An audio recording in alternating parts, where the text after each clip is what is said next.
Closing the restaurant was one of the hardest things I've ever had to do. We didn't know when it was going to come back, if it was ever going to come back, and we just knew we were going to have to start fighting.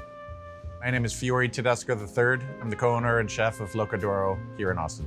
And I am Adam Orman, co-owner of Locadoro, an Italian neighborhood spot.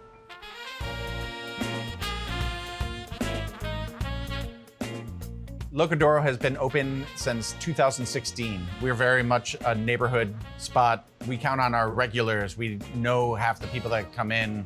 A lot of our farmers are our neighbors. It's a pretty tight-knit community with really aspirational food and drinks. Just imported into sheets. Yeah, and they're probably just still, so if there's no wine after their name. We were exactly 1 day ahead of the curve. We shut down right before the mayor's order, so we were barely prepared. And takeout was ugly. We're not a restaurant that does a whole lot of takeout. We were just using our landline. We had people waiting outside for their orders. It was no fun. I mean, we were stuck in an impossible situation, and we were serving food, and we didn't think we should have been, so we stopped.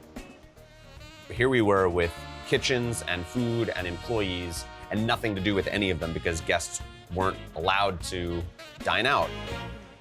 We were able to get contracts to feed Austin's food insecure communities because we already had relationships with the city council and with the school district that predated the pandemic.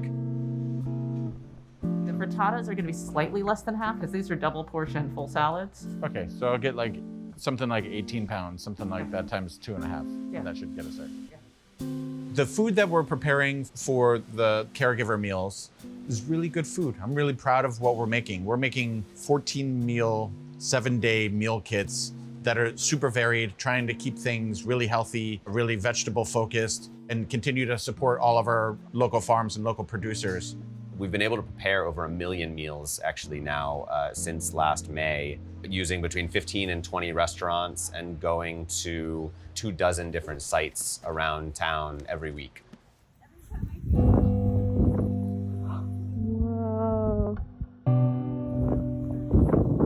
When the storm hit, Adam and I were talking all the way through it and started to realize that we needed to start mobilizing how to meet an effort. We didn't know how big it was going to be. We didn't know how long it was going to be, but we knew how to talk about it.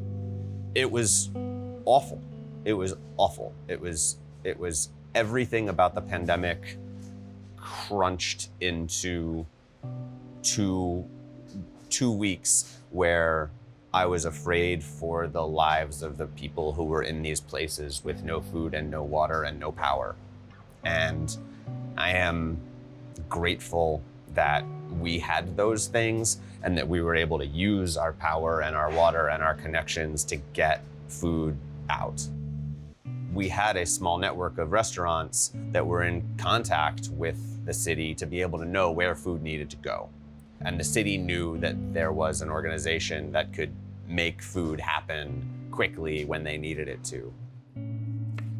Our purpose as a restaurant, as an organization, as a community has been so focused, has really crystallized a vision and a path forward that we didn't have before. We didn't have to have before. I feel like in this past year, what we do and how we do it has gotten a different level of appreciation and maybe is being seen for the first time, and why that's important to maybe have more substance to what you do and be comfortable telling that as a restaurant. I mean, I think it's gonna be like all the way out here. So if you jump. So we're opening a 50-seat outdoor dining room next month. We are building a new parklet. And indoor dining will come back when everyone's vaccinated on our staff and not a moment sooner. We can afford to be cautious right now. We've done this for a year and we can keep it up. And I love people. I love talking to people. I love making friends. I love meeting people in the neighborhood and learning about them and their families and that community. I love it. I love it so much. And that part doesn't get old. I've never had a moment this past year that I wanted to give up. As challenging as it's been, I've never been more inspired. I've never been more motivated, and I've never been more proud of what we are doing. But there's no giving up with that. There's just pushing forward.